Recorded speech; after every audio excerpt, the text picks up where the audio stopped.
Hey guys, Lord Naren White here, the Holy Ghost, the one true God.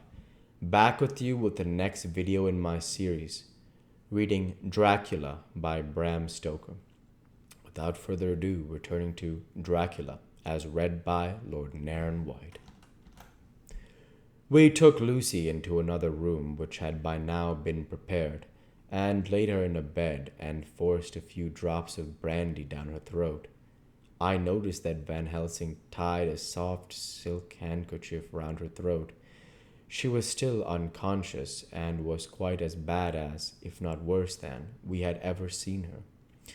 Van Helsing called in one of the women and told her to stay with her and not to take her eyes off her till we returned, and then beckoned me out of the room. "We must consult as to what is to be done," he said as we descended the stairs. In the hall, he opened the dining room door, and we passed in, he closing the door carefully behind him. The shutters had been opened, but the blinds were already down, with that obedience to the etiquette of death which the British woman of the lower classes always rigidly observes. The room was, therefore, dimly dark. It was, however, light enough for our purposes. Van Helsing's sternness was somewhat relieved by a look of perplexity. He was evidently torturing his mind about something, so I waited for an instant, and he spoke. "What are we to do now? Where are we to turn for help? We must have another transfusion of blood, and that soon, or the poor girl's life won't be worth an hour's purchase. You are exhausted already. I'm exhausted too. I fear to trust those women, even if they would have courage to submit. What are we to do for someone who will open his veins for her? What's the matter with me, anyhow?" The voice came from the sofa across the room, and its tones brought relief and joy to my heart, for they were of Quincy Morris. Van Helsing started angrily at the first sound, but his face softened, and a glad look came into his eyes as I cried out, "Quincy Morris!" and rushed towards him with outstretching hands. "What brought you here?" I cried as our hands met. "I guess art is the cause." He handed me a telegram. "Have not heard from Seward for 3 days, and am terribly anxious. Cannot leave. Father still in same condition. Send me a word how Lucy is. Do not delay. Homeward." I think I came just in the nick of time. You know you only have to tell me what to do. Van Helsing strode forward and took his hand, looking him straight in the eyes as he said, "A brave man's blood is the best thing on this earth when a woman is in trouble. You're a man, and no mistake. Well, the devil may work against us for all he's worth, but God sends us when we want them." Once again we went through that ghastly operation. I have not the heart to go through with the details. Lucy had got a terrible shock, and it told her on her more than before, for though plenty of blood went into her veins, her body did not respond to the treatment as well as on the other occasions.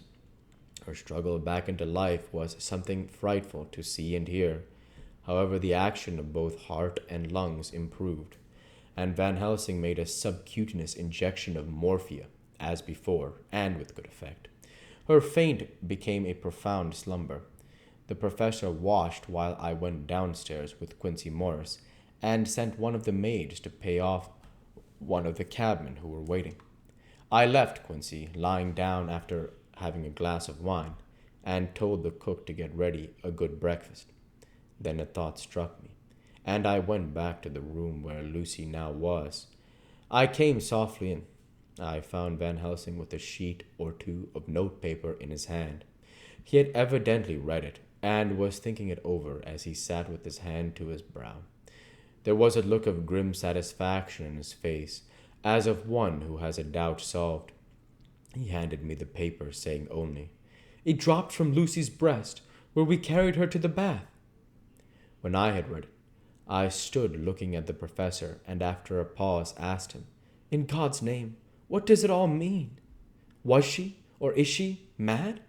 Or what sort of horrible danger is it?" I was so bewildered that I did not know what to say more. Van Helsing put out his hand and took the paper, saying, "Do not trouble about it now. Forget it for the present.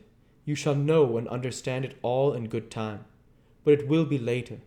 And now what is it that you came to me to say?"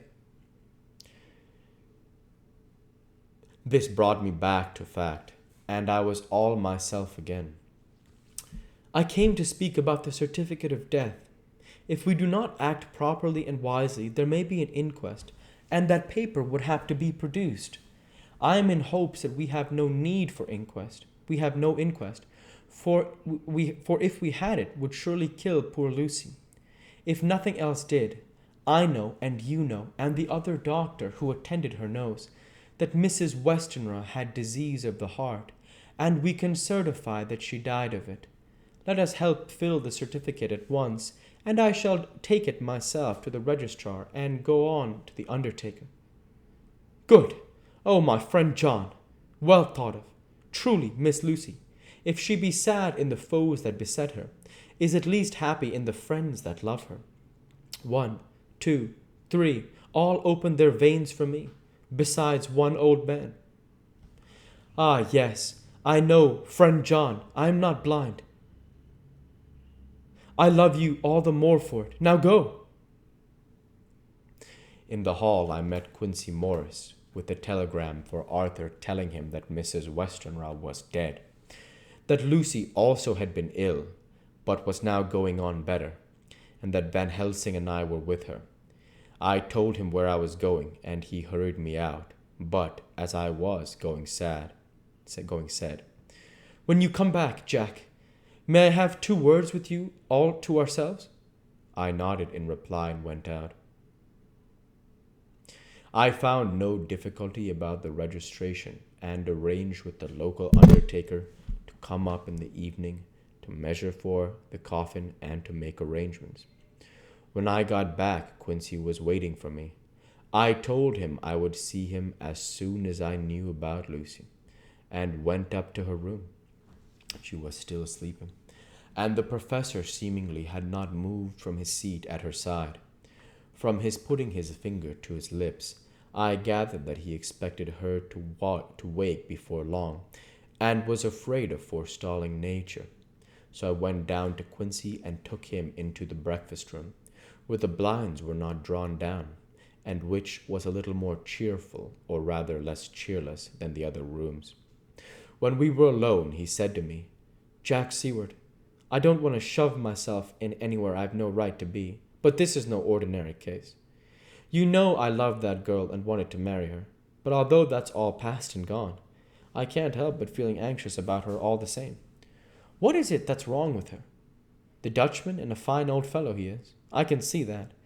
And that said that time you 2 came into the room, that you must have another transfusion of blood, and that both you and he were exhausted. Now I must know well that you medical men speak in camera, and that a man must not expect to know what they consult about in private. But this is no common matter, and whatever it is, I have done my part. Is that not so? Is not that so?" "That's so," I said, and he went on. "I take it that both you and Van Helsing had done already what I did today. Is not that so?" "That's so. And I guess Art was in it too. When I saw him 4 days ago at his own place, he looked queer. I have not seen anything pulled down so quick since I was on the Pampas, and had a mare that I was fond of to go to grass all in a night. One of those big bats that they call vampires had got at her in the night, and what with his gorge and the vein left open, there wasn't enough blood in her to let her stand up, and I had to put a bullet through her as she lay. Jack, if you may tell me, without betraying confidence, Arthur was the first, is not that so?" We'll go ahead and stop there for this week. As usual, I want to say thank you for watching, and I hope you enjoy. Please like, comment, and subscribe, as it greatly helps the channel. Light be with you all. Take care, and thanks again.